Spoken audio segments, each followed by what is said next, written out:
রাষ্ট্রপতি নির্বাচনের বিষয়ে ভারপ্রাপ্ত স্পিকারের সাথে কাল ইসির বৈঠক। দল যাকে মনোনয়ন দেবে তার পক্ষেই কাজ করবে বিএনপি, জানালেন মির্জা ফখরুল। আগামী সপ্তাহ থেকে এলএনজি সরবরাহ স্বাভাবিক হওয়ার আশা জ্বালানি প্রতিমন্ত্রীর। শিল্পে গ্যাস সংকট সমাধানে দীর্ঘমেয়াদী পরিকল্পনা নিয়েছে সরকার। আমরা আশা করছি গ্যাস সাপ্লাইটা আগামী সপ্তাহ থেকে সংকট কিছুটা কাটা শুরু করবে ইনশাআল্লাহ। শাপলা চত্বর হত্যা মামলায় শেখ হাসিনা সহ ৪১ জনের বিরুদ্ধে অভিযোগ আমলে নিলেন ট্রাইব্যুনাল। পলাতকদের গ্রেফতারে পরোয়ানা জারি। সরাসরি তাদের সম্পৃক্ততা পেয়ে ৪১ জনকে আমরা সেন্ট আপ করেছি। তাদের বিরুদ্ধে আমরা আজকে ফর্মাল চার্জ দাখিল করেছি। এগুলো সমস্ত কিছু মেটিকুলাস ডিজাইনে প্ল্যানে সরকার প্রধানের প্ল্যান অনুযায়ী হচ্ছিল।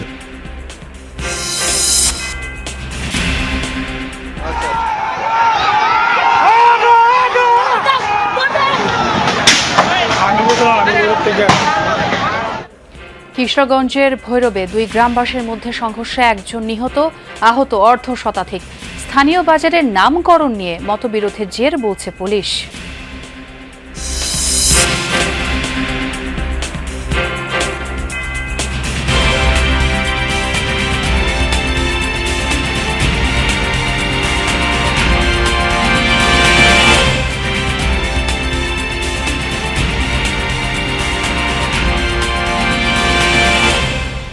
দর্শক, আমন্ত্রণ যমুনা নিউজে। সঙ্গে আছে আমি ছোয়া খন্দকার। আর এতক্ষণ শিরোনাম দেখছিলেন। রাষ্ট্রপতি নির্বাচন সামনে রেখে আগামীকাল জাতীয় সংসদের ভারপ্রাপ্ত স্পিকার কায়সার কামালের সাথে সাক্ষাৎ করবেন প্রধান নির্বাচন কমিশনার সহ অন্যান্য কমিশনাররা। সাবেক রাষ্ট্রপতি মোহাম্মদ শাহাবুদ্দিনের পদত্যাগের পর শূন্য পদে তফসিল ঘোষণার প্রস্তুতিতেই নেওয়া হলো এই উদ্যোগ। ২৪ জুলাই শারীরিক ও মানসিক অসুস্থতার কারণ দেখিয়ে রাষ্ট্রপতির পদ ছাড়েন মোহাম্মদ শাহাবুদ্দিন। সংবিধান অনুযায়ী রাষ্ট্রপতির পদ শূন্য হওয়ার ৯০ দিনের মধ্যে সংসদ সদস্যদের ভোটে নতুন রাষ্ট্রপতি নির্বাচন করতে হয়। নির্বাচন পরিচালনার দায়িত্বে থাকে ইসি। সাবেক রাষ্ট্রপতি মোহাম্মদ শাহাবুদ্দিনের পদত্যাগের পর নতুন রাষ্ট্রপতি নির্বাচনের লক্ষ্যে জাতীয় সংসদের স্পিকারের সাথে সাক্ষাতের আহ্বান জানিয়ে ২৬ জুলাই সন্ধ্যায় চিঠি পাঠায় নির্বাচন কমিশন। রাষ্ট্রপতি নির্বাচন আইন ১৯৯১ অনুসারে স্পিকারের সাথে আলোচনা করে সরকারি গেজেটে তফসিল ঘোষণা করা হবে। এই উদ্দেশ্যে প্রধান নির্বাচন কমিশনার ও অন্যান্য কমিশনারদের সাক্ষাতে সুবিধাজনক সময় নির্ধারণের জন্য স্পিকারকে অনুরোধ জানানো হয়। সোমবার বৈঠকের কথা থাকলেও তা পরে স্থগিত হয়। আগামীকাল সকাল ১১টার সময় নির্বাচন কমিশন মহামান্য রাষ্ট্রপতির নির্বাচনের বিষয়ে আলোচনা করার জন্য মাননীয় স্পিকার মহোদয়ের সাথে সাক্ষাৎ করবেন। আইন অনুযায়ী গেজেটে তফসিল ঘোষণার পর মনোনয়নপত্র গ্রহণ, যাচাই বাছাই, প্রত্যাহার ও ভোট গ্রহণের তারিখ নির্ধারণ করবে ইসি। লাভলি বিথি, যমুনা নিউজ, ঢাকা। সংবিধান অনুযায়ী হবে প্রেসিডেন্ট নির্বাচন, আর এই বছরের শেষে অথবা আগামী বছরের শুরুতে হবে স্থানীয় সরকার নির্বাচন। এই তথ্য জানিয়েছেন বিএনপি মহাসচিব ও স্থানীয় সরকার মন্ত্রী মির্জা ফখরুল ইসলাম আলমগীর। বলেন, বিএনপিকে যারা ফ্যাসিস্ট আখ্যা দেয় তাদের জ্ঞানের অভাব আছে কিংবা মাইন্ডসেটের সমস্যা আছে। রংপুরে বিআরডিবির বিভিন্ন কর্মসূচিতে অংশ নিয়ে এসব কথা বলেন মির্জা ফখরুল। সোমবার বেলা 11:30টায় রংপুর মহানগরীর টার্মিনালে বিআরডিবি বিভাগীয় কার্যালয়ে আসেন স্থানীয় সরকার, পল্লী উন্নয়ন ও সমবায় মন্ত্রী মির্জা ফখরুল ইসলাম আলমগীর। উদ্বোধন করেন সংস্থাটির বিভাগীয় কার্যালয়, ঘুরে দেখেন পুরো ভবন। পরে কথা বলেন সাংবাদিকদের সাথে। বিএনপি নিয়ে সিলেটে জামায়াত আমিরের বক্তব্যের বিষয়ে জানতে চাইলে মির্জা ফখরুল বলেন, যারা বিএনপিকে ফ্যাসিস্ট বলতে চায় তাদের জ্ঞানের অভাব আছে অথবা তাদের মাইন্ডসেট সেভাবে তৈরি। জামায়াত গণতান্ত্রিক দল কিনা সেটা জামায়াতকে ভাবতে বলেন মির্জা ফখরুল। একবার নয়, বিএনপি পাঁচবার রাষ্ট্র পরিচালনার দায়িত্বে এসেছে। বিএনপিকে যারা ফ্যাসিস্ট বলেন তাদের হয় জ্ঞানের অভাব আছে অথবা তাদের মাইন্ডসেটটা এভাবে তৈরি হয়েছে। বিএনপি তো একটা গণতান্ত্রিক রাজনৈতিক দল, আর জামায়াতে ইসলামের আমির সাহেব বলেছেন উনি ওনার গণতন্ত্রটা ভালো করে পড়বেন, তাহলে কী ব্যবস্থা হবে সে দেখা যাবে। ওনারা গণতান্ত্রিক দল কিনা এটা ওনারাই নিজেরা বিবেচনা করবেন। বিএনপি মহাসচিব বলেন, সংবিধান অনুযায়ী হবে রাষ্ট্রপতি নির্বাচন। দল যাকে মনোনয়ন দেবে তার পক্ষে কাজ করবে বিএনপি। মন্ত্রী জানান, স্থানীয় সরকার আইনের বিষয়ে নির্বাচন কমিশনের সিদ্ধান্তে নাক গলাবে না সরকার। সংবিধান অনুযায়ী যথাসময়ে রাষ্ট্রপতি নির্বাচন হবে এবং দল সিদ্ধান্ত নেবে কাকে সেখানে মনোনয়ন দেওয়া হবে। আমাদের যেহেতু স্থানীয় সরকার বিষয় আছে, এই বিষয়টা আমরা মন্ত্রণালয়ে আলোচনা করে সিদ্ধান্ত তো আগে বলেছি আমরা যে এই বছরের শেষে না হলে সামনের বছরের প্রথম দিকে হবে। পরে মির্জা ফখরুল পাবলিক লাইব্রেরি মাঠে পল্লী মেলার উদ্বোধন করেন, ঘুরে দেখেন বিভিন্ন স্টল, কথা বলেন উদ্যোক্তাদের সাথে। এরপর অংশ নেন শিল্পকলা একাডেমিতে আলোচনা সভায়। সেখানে প্রধান অতিথির বক্তব্যে রংপুর অঞ্চলের উন্নয়নে ক্ষুদ্র রাজনীতি পরিত্যাগ করে উদার হওয়ার আহ্বান জানান ফখরুল। এলাকার উন্নয়নের জন্য খুব ক্ষুদ্র রাজনীতি করবেন না, একটু বড় সব হবে, উদার হবে, সংকীর্ণতা রাখবেন না। এখানে সবাই মিলে একসাথে কাজ করেন যাতে করে এই পিছিয়ে পড়া এলাকাগুলো আমরা উন্নয়ন করতে পারি। সেখানে বিভিন্ন উদ্যোক্তা ও শিক্ষার্থীদের মধ্যে অনুদানের চেক বিতরণ করেন স্থানীয় সরকার মন্ত্রী। উপস্থিত ছিলেন স্থানীয় এমপি, সংরক্ষিত মহিলা এমপি, আরপিডিএ চেয়ারম্যান, জেলা পরিষদ প্রশাসক সহ প্রশাসনের কর্মকর্তারা। সরকার মাঝারুল মান্নান, যমুনা নিউজ, রংপুর। এলএনজি সরবরাহ সংকট দ্রুত সমাধান করে আগামী সপ্তাহ থেকে জাতীয় গ্রিডে গ্যাস সরবরাহ স্বাভাবিক করার আশ্বাস দিয়েছেন বিদ্যুৎ, জ্বালানি ও খনিজ সম্পদ প্রতিমন্ত্রী অনিন্দ ইসলাম অমিত। সাময়িক এই ভোগান্তির জন্য দুঃখ প্রকাশ করে তিনি জানান, সংকট কাটাতে সরকারের সর্বাত্মক প্রচেষ্টা অব্যাহত রয়েছে। বলেন, শিল্প খাতে গ্যাস সংকট কাটাতে স্বল্প, মধ্য ও দীর্ঘমেয়াদী পরিকল্পনা নিয়ে কাজ করছে সরকার। যেটুকু আমাদের সাথে কথাবার্তা হচ্ছে ইন ডেপথ, আমরা আশা করছি গ্যাস সাপ্লাইটা আগামী সপ্তাহ থেকে সংকট কিছুটা কাটা শুরু করবে ইনশাল্লাহ। এখানে কিছু স্পেয়ার পার্টস বিদেশ থেকে আনবার প্রশ্ন আছে এবং সেটা আমদানি করে সেটা খালাস করবার প্রয়োজন আছে। আমরা একেবারে পুরোটাই তাদেরকে বলেছি টোটাল দায়িত্ব সরকার নেবে, অর্থাৎ তারা এয়ার ফ্রেটে নিয়ে আসবে এবং কত দ্রুততম 1 ঘন্টার মধ্যে আমরা কাস্টমস ক্লিয়ারেন্স করে তাদেরকে এটা দিব। রাজধানী ও আশপাশের জেলাসহ বিভিন্ন স্থানে আজও গ্যাস সংকটে ভোগান্তি পোহাতে হচ্ছে গ্রাহকদের। কোথাও কোথাও সিএনজি পাম্পগুলোতে ঘণ্টার পর ঘণ্টা অপেক্ষা করেও গ্যাস মিলছে না। সংশ্লিষ্টরা বলছেন, গ্যাসের চাপ কম থাকায় ফিলিং স্টেশনগুলোতে যানবাহনের দীর্ঘ লাইন তৈরি হচ্ছে। পরিবহন চালকরা বলছেন, একদিকে গ্যাস নিতে দীর্ঘ সময় নষ্ট হচ্ছে, এর ওপর মিলছে না চাহিদা মতো সরবরাহ। পরিবহন খাতের পাশাপাশি সংকটে প্রভাব পড়েছে শিল্প কারখানা ও আবাসিক গ্রাহকদের উপরও। আমদানি করা এলএনজি রূপান্তর করে সরবরাহ করা হয় মহেশখালীর 2টি ভাসমান টার্মিনাল থেকে। অগ্নি দুর্ঘটনায় গত মঙ্গলবার এক্সিলারেট এনার্জির টার্মিনাল থেকে গ্যাস সরবরাহ বন্ধ হয়ে যায়। এরপরই দেখা দেয় সংকট। এখন বর্তমানে ইংরেজ চলতেছে 28, 24, একদমই নাই। 20-এর নিচে নামলে পাম্প বন্ধ থাকবে। একবার বললাম আমাকে 1.5 দিন যায়, আর এখন 3বার বড় নাকি 1 দিন। আমরা রোডের মধ্যে 3-4 ঘন্টা বসে থেকে পাম্পের আমরা কি করব বলেন? আমরা গরিব মানুষ, কাজ করে খাই। ঘন্টার পর ঘন্টা বসে থাকতে হয়, গ্যাস পাওয়া যায় না, জনগণও কষ্ট করে, আমরা গাড়ি চালাইতে পারি না টাইম মতন। প্রতি ঘনমিটার সিএনজি বিক্রিতে 8 টাকা থেকে 13.96 টাকা কমিশন বাড়ানো সহ 4 দফা দাবি না মানলে 23 আগস্ট থেকে সারা দেশের সব সিএনজি ফিলিং স্টেশন অনির্দিষ্টকাল বন্ধ থাকবে বলে জানিয়েছে মালিক সমিতি। দুপুরে সিএনজি ফিলিং স্টেশন মালিক সমিতি এই ঘোষণা দেয়। তবে চলমান গ্যাস সরবরাহ পরিস্থিতি বিবেচনায় 30 জুলাই সিএনজি ফিলিং স্টেশন প্রতীকী বন্ধের কর্মসূচি প্রত্যাহার করার কথা জানায় তারা। মালিক সমিতি আরও জানায়, কোনো সিএনজি ফিলিং স্টেশনে একেবারেই গ্যাসের চাপ নেই, আবার কোথাও 1-2 PSI চাপ। এতে জনভোগান্তি চরমে ঠেকেছে। এই পরিস্থিতি আরও সপ্তাহখানেক থাকতে পারে। 30 তারিখের প্রোগ্রামটা আপাতত আমরা উইথড্র করছি। পরবর্তীতে যদি সমস্যার সমাধানসমূহ যথাযথভাবে সমাধান না হয়, তবে আমরা আগামী মাসের 23 আগস্ট তারিখ থেকে আমরা সারা দেশের সমস্ত স্টেশনগুলি বন্ধ রাখবো। কেননা আমাদের পক্ষে আর লোকসান বহন করা কোনোভাবেই সম্ভব হচ্ছে না। শাপলা চত্বর হত্যা মামলায় শেখ হাসিনা, সাবেক সেনাপ্রধান আজিজ আহমেদ, সাবেক আইজিপি শহীদুল হক, বেনজির আহমেদ সহ 41 জনের নামে আনুষ্ঠানিক অভিযোগ আমলে নিয়েছেন ট্রাইব্যুনাল। পলাতক 33 জনের নামে গ্রেফতারি পরোয়ানা জারি করা হয়েছে। সকালে আন্তর্জাতিক অপরাধ ট্রাইব্যুনাল 2-এ অভিযোগ দাখিল করে প্রসিকিউশন। পরে ব্রিফিংয়ে চিফ প্রসিকিউটর আমিনুল ইসলাম বলেন, এই হত্যাকাণ্ডে দল হিসেবে আওয়ামী লীগের জড়িত থাকার প্রমাণ পাওয়া গেছে। এই মামলায় আসামি করা হয়েছে সাবেক প্রতিমন্ত্রী শামসুল হক টুকু, ঘাতক দালাল নির্মূল কমিটির সভাপতি শাহরিয়ার কবির, সাংবাদিক মোজাম্মেল বাবু ও ফারজানা রূপাকেও। আসামি আছেন তৎকালীন আইন শৃঙ্খলা বাহিনীর ঊর্ধ্বতন কর্মকর্তারাও। এর আগে তদন্ত শেষে প্রসিকিউশনের কাছে প্রতিবেদন দাখিল করে তদন্ত সংস্থা। চিফ প্রসিকিউটর জানান, শাপলা চত্বর হত্যাকাণ্ডে ৫৮ জন নিহতের প্রমাণ পেয়েছেন তারা। সরাসরি তাদের সম্পৃক্ততা পেয়ে ৪১ জনকে আমরা সেন্ট আপ করেছি। তাদের বিরুদ্ধে আমরা আজকে ফর্মাল চার্জ দাখিল করেছি এবং এই ৪১ জনের বিরুদ্ধেই মাননীয় ট্রাইব্যুনাল নাম্বার 2 অভিযোগ তারা আমলে নিয়েছেন। এগুলো সমস্ত কিছু মেটিকুলাস ডিজাইনে প্ল্যানে সরকার প্রধানের প্ল্যান অনুযায়ী হচ্ছিল এবং তারই ধারাবাহিকতা কিন্তু হেফাজতের নেতৃবৃন্দ তখনও বুঝতে পারেনি। সরকারের ১৮০ দিনের অগ্রাধিকার কর্মসূচির বাস্তবায়ন, অগ্রগতি ও কৌশল মূল্যায়ন সংক্রান্ত সভা শেষ হয়েছে। এতে যোগ দেন প্রধানমন্ত্রী তারেক রহমান। সচিবালয়ের মন্ত্রিপরিষদ বিভাগে চলে এই সভা। সরকারের মন্ত্রী, প্রতিমন্ত্রী সহ এতে অংশ নেন সংশ্লিষ্টরা। প্রতিটি মন্ত্রণালয়ে তাদের কাজের অগ্রগতি প্রধানমন্ত্রীকে জানান।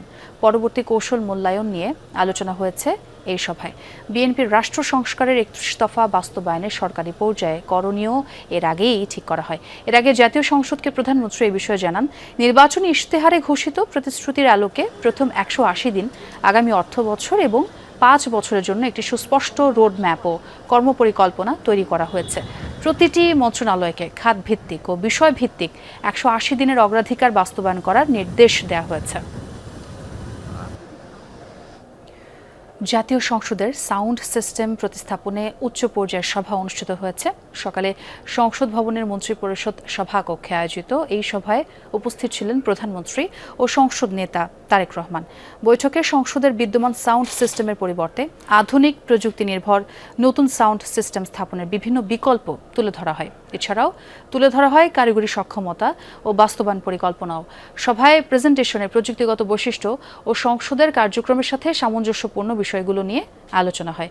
এ সময় উপস্থিত অতিথিরা এই বিষয়ে প্রয়োজনীয় মতামত ও দিক নির্দেশনা দেন। সভায় সভাপতিত্ব করেন জাতীয় সংসদের ভারপ্রাপ্ত স্পিকার ব্যারিস্টার কায়সার কামাল। এছাড়া বিরোধী দলীয় নেতা ডাক্তার শফিকুর রহমান, সংশ্লিষ্ট মন্ত্রী, সরকার ও বিরোধী দলের চিফ হুইপ নাহিদ ইসলাম সহ ঊর্ধ্বতন কর্মকর্তারা অংশ নেন।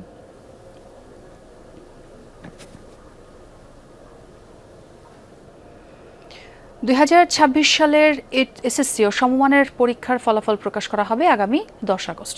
আন্তঃশিক্ষা বোর্ড সমন্বয় কমিটি এক প্রেস বিজ্ঞপ্তিতে এই তথ্য জানিয়েছে। পূর্ব ঘোষণা অনুযায়ী 20 জুলাই এসএসসির ফলাফল প্রকাশের কথা ছিল, কিন্তু প্রস্তুতি শেষ না হওয়ায় তা পিছিয়ে যায়। চলতি বছরের এসএসসি ও সমমানের পরীক্ষা শুরু হয় 21 এপ্রিল থেকে, পরীক্ষা চলে 20 মে পর্যন্ত। এই বছর এসএসসি পরীক্ষার্থী ছিল 18,57,000-এর বেশি। কাফরুল থানার স্বেচ্ছাসেবক দলের যুগ্ম আহ্বায়ক হাফিজুর রহমান হাফিজ ওরফে সিএনজি হাফিজের পরিকল্পনায় কাফরুলে গোলাগুলির ঘটনা ঘটে। স্থানীয় যুব দলের সদস্য সচিব হাফিজুল ইসলাম বাবুকে হত্যার উদ্দেশ্যে শুটার ভাড়া করা সহ 25 লাখের চুক্তি হয় বলে জানিয়েছে ডিবি পুলিশ।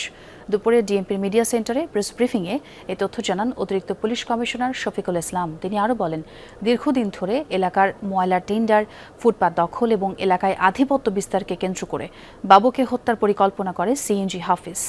টার্গেট মিস করে অস্ত্রধারীদের এলোপাতারি গুলিতে যুবদল কর্মী ইউসুফ নিহত হন এবং 2 জন গুরুতর আহত অবস্থায় চিকিৎসাধীন আছেন। ডিবি জানায়, হত্যার সাথে সরাসরি জড়িত 4 শুটার সহ 8 জনকে গ্রেপ্তার করা হয়েছে। ঘটনার পর থেকে পলাতক সিএনজি হাফিজ। তারা বাবুকে হত্যার উদ্দেশ্যে সিএনজি হাফিজের গ্যারেজে হাফিজ সহ সবাই একত্রিত হয়। হাফিজের কাছে রক্ষিত 2টি পিস্তল আবির হাওলাদারের কাছ থেকে তার ম্যানেজার নাহিদ গ্যারেজে নিয়ে আসে। পিস্তলগুলো হাফিজ নিজ হাতে পার্স খুলে গুলি লোড করে। ফেসবুক ও অন্যান্য সামাজিক যোগাযোগ মাধ্যমে ভুয়া জিন, তান্ত্রিক ও কবিরাজ সেজে অলৌকিক সমাধানের প্রলোভন দেখিয়ে প্রতারণা করা একটি চক্রের 3 সদস্যকে গ্রেফতার করেছে পিবিআই। সংস্থাটি বলছে, তাদের প্রতারণার শিকার হয়ে গত কয়েক মাসে প্রায় 200 জন দগ্ধ হয়ে জাতীয় বার্ন ও প্লাস্টিক সার্জারি ইনস্টিটিউটে চিকিৎসা নিয়েছেন।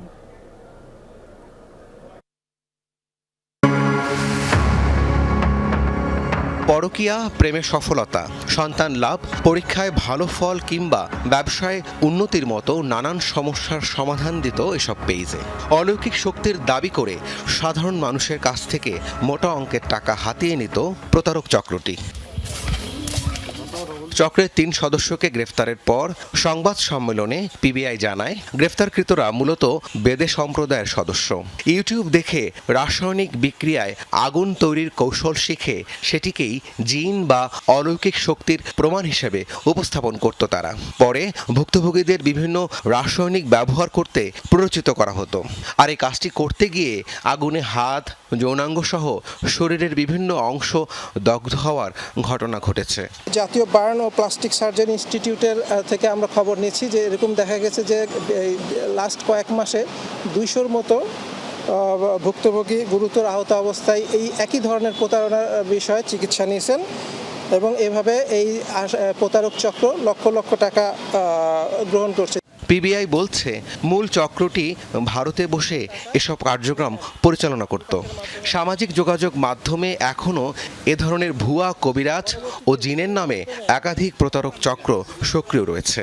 আমাদেরকে আরও কিছু তথ্য দিচ্ছে যে তারা এই ধরনের প্রতারণা শুধু বাংলাদেশে না, ভারতেও করে।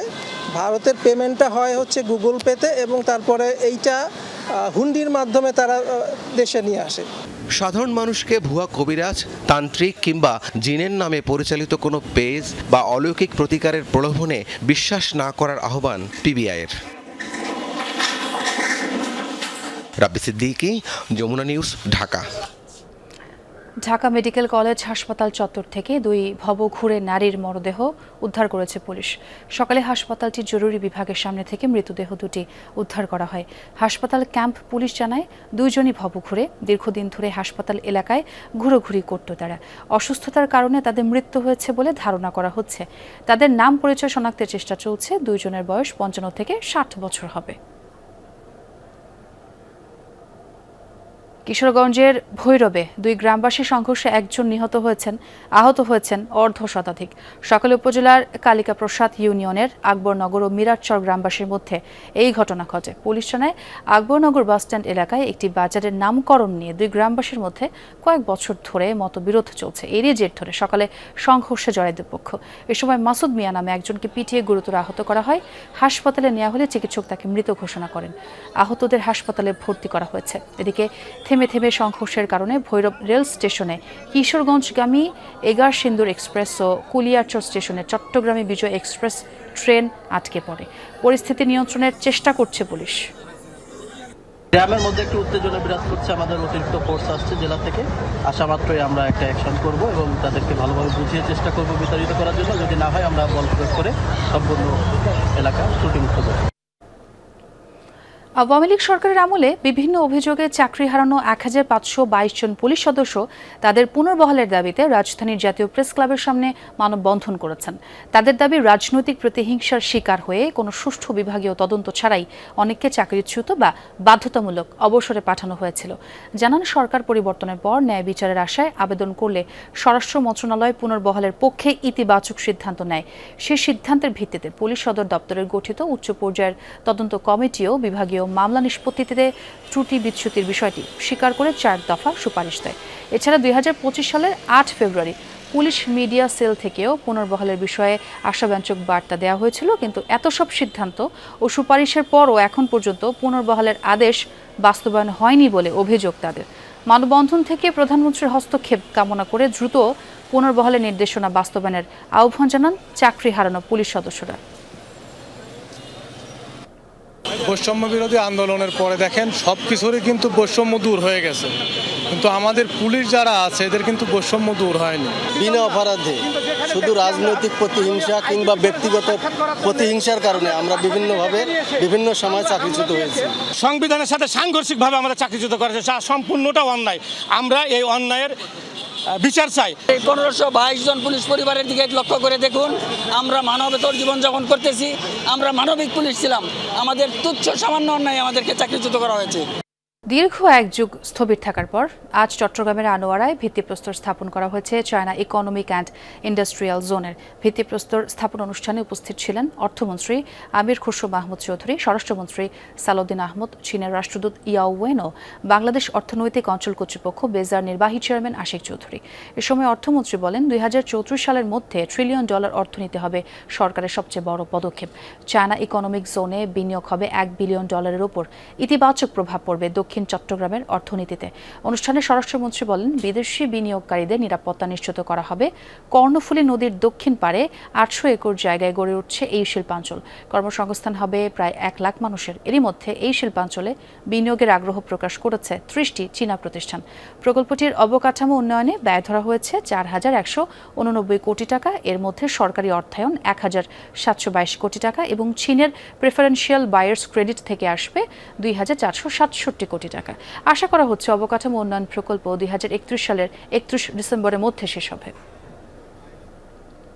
বিনিয়োগ নির্ভরের মাধ্যমে বাংলাদেশের গ্রোথ যদি আমরা বাড়াতে চাই, বাংলাদেশে যদি আমরা কর্মসংস্থান সৃষ্টি করতে চাই, আমরা যে $1 ট্রিলিয়ন ইকোনমির কথা বলছি 2034-এ, সেখানে যেতে হলে আমাদেরকে বিনিয়োগ ছাড়া এবং মোস্টলি প্রাইভেট বিনিয়োগ, প্রাইভেট সেক্টর বিনিয়োগ, বিদেশি বিনিয়োগ, দেশি বিনিয়োগ, যার মাধ্যমে বাংলাদেশের অর্থনীতি এগিয়ে যাবে। প্রত্যেকটা ফেজে ডেভেলপমেন্টের প্রত্যেকটা ফেজে আমরা সেটা এনশিওর করব, সেটা আমি আমার বক্তব্য থেকে বলেছি।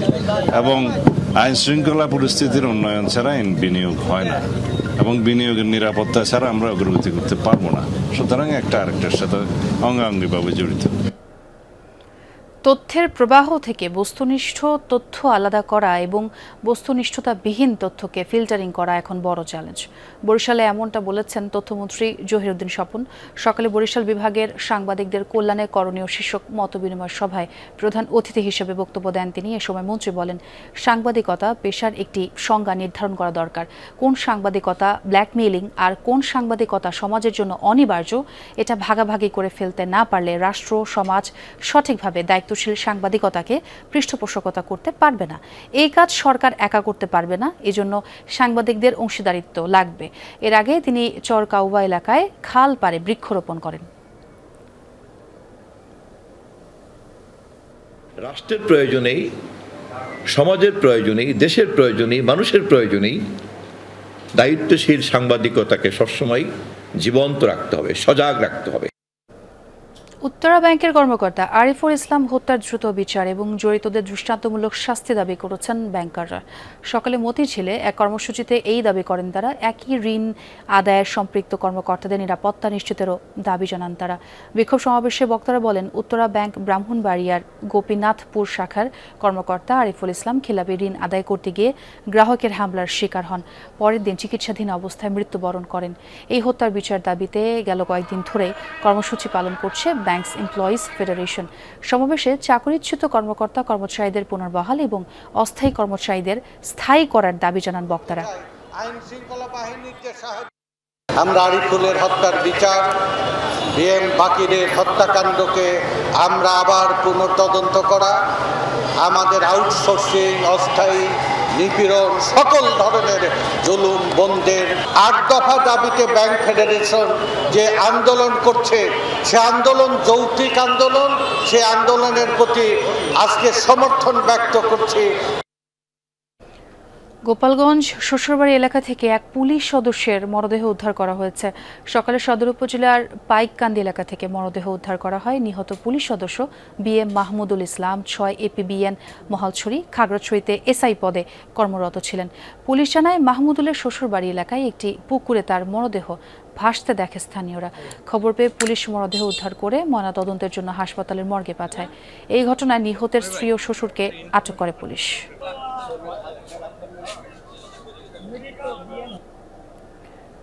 মেহেরপুর জাতীয় নাগরিক পার্টির পদযাত্রা পথসভায় সমাবেশস্থলের কাছাকাছি বোমা সদৃশ বস্তু উদ্ধার করেছে পুলিশ। দুপুরে গাংনী বাসস্ট্যান্ড এলাকায় সবজি ভর্তি একটি পরিত্যক্ত ব্যাগের ভেতর থেকে বোমা সদৃশ বস্তুটি উদ্ধার করা হয়।